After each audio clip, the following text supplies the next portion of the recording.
You've given your child everything. The best schools, your full attention, every advantage you never had. And somehow, watching them, you feel it, that cold worry. Is it working? Marcus Aurelius had that same fear. He had better reason than most. In 177 AD, Marcus Aurelius made Commodus co-emperor of Rome. The boy was 16. It wasn't sentimentality. Marcus had watched 8 of his children die before their 5th birthday. Commodus was the one son who survived. But more than that, Marcus believed he had prepared this boy properly. He had engaged the finest tutors Greece and Rome could offer: Stoic philosophers, military strategists, jurists. He brought Commodus along on campaign to the Danube frontier so the boy could see war as it actually was: mud, plague, the weight of command. He gave him responsibility before he was ready, because that's how Antoninus Pius had prepared Marcus himself. By every visible measure, Marcus had done everything a philosopher king could do for an heir. 3 years later, Marcus was dead, and within a decade, Commodus had renamed the city of Rome after himself. Commodus didn't become a tyrant overnight. That's worth understanding. When Marcus died in Pannonia in March 180 AD, Commodus was 19. He quickly made peace with the Germanic tribes his father had spent a decade fighting. Military commanders were furious. They called it betrayal. But Commodus had seen the campaigns. He'd watched his father exhaust himself. He chose pleasure over glory, and he was not ashamed of it. He moved back to Rome and discovered the arena. Not as spectator, as gladiator. He fought in the Colosseum hundreds of times, dressed as Hercules, killing animals tethered so they couldn't fight back.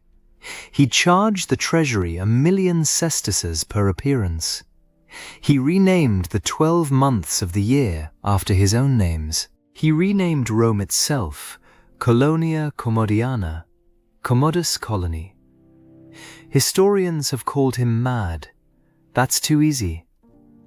The conventional explanation is that Marcus was too absent, too consumed by war and philosophy, too rarely in Rome to give Commodus what he needed. But that story falls apart the moment you read Book 1 of the Meditations.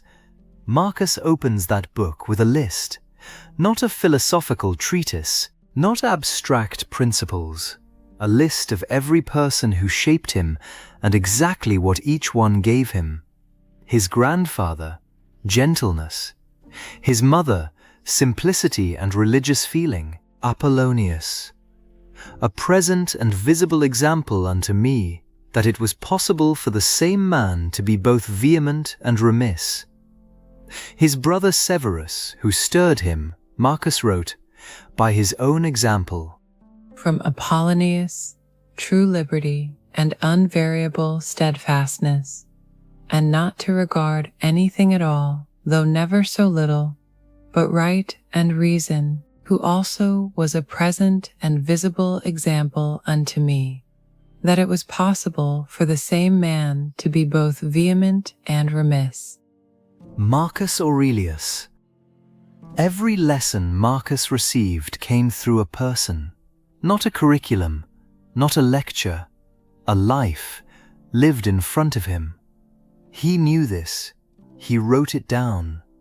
And then, somehow, he forgot to apply it to his own son. Here's what Epictetus would have said. You cannot give someone virtue. You can only give them an environment where virtue might grow on its own. The Stoics had a precise word for this problem, prohairesis, the faculty of moral choice. It belongs to no one but the person who holds it. You can teach a child every theorem of philosophy. You can put him in the best schools. You can bring him to war and to senate chambers. None of it touches prohairesis. Men are disturbed not by the things which happen, but by the opinions about the things. For example, death is nothing terrible, for if it were, it would have seemed so to Socrates. For the opinion about death that it is terrible is the terrible thing. Epictetus. What Epictetus means, and what Marcus knew intellectually, is that what you believe about things, not the things themselves, determines how you act. You can't install that belief from the outside. You can only show what it looks like to hold it. Marcus, writing to himself in the Meditations, was doing this. The entire book is a daily practice of choosing his own reactions. He wrote, "Betimes in the morning say to thyself, this day I shall have to do with an idle, curious man, with an unthankful man, a railer, a crafty, false, or an envious man." Preparation, rehearsal, character built one morning at a time. But Commodus never saw his father do this. He saw the emperor, the general, the god emperor's consort, praised by the Senate. He never saw Marcus Aurelius, the man, sitting alone at dawn, talking himself into patience. That's the gap. Marcus gave Commodus every role a philosopher could play. He never let him see the practice behind the role. Virtue, for the Stoics, wasn't a trait you were born with or taught in a classroom. It was a daily discipline, and disciplines have to be witnessed, to be learned. This lands differently when you take it out of ancient Rome. Think of someone in your life whose example changed your behavior, not what they told you, but what you watched them do. The parent who never complained when things went wrong. The colleague who stayed calm in a meeting everyone else turned ugly. The friend who didn't take the bait when they easily could have. You didn't need them to explain their philosophy. You saw it, and it stayed. Now flip it. Think of the last time you tried to correct someone, a child, a partner, a younger colleague, by telling them what they should do differently. How far did it land? Here's what the Stoic framework actually prescribes, and it's practical enough to start today.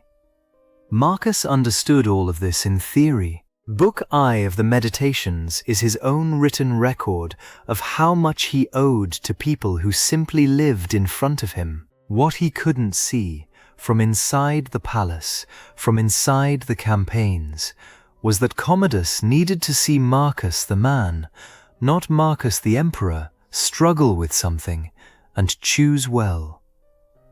The Stoic principle here isn't complicated. Character is transmitted through witness, not instruction. The people who shaped Marcus Aurelius didn't give him lectures. They gave him a continuous, visible demonstration of how a person can move through the world. Commodus had tutors. He didn't have that. The next episode goes into a different kind of pressure, the one Seneca faced when money and philosophy collided. He was one of Rome's wealthiest men and its sharpest Stoic thinker. The question he couldn't escape: does wealth corrupt virtue, or does it just reveal what was already there? That's coming next. But before you go, think of one person in your life, not necessarily a parent, whose example changed how you actually behaved. Not what they said to you, what they did that you couldn't stop thinking about afterward. Who was that person? Leave it in the comments. I read every one.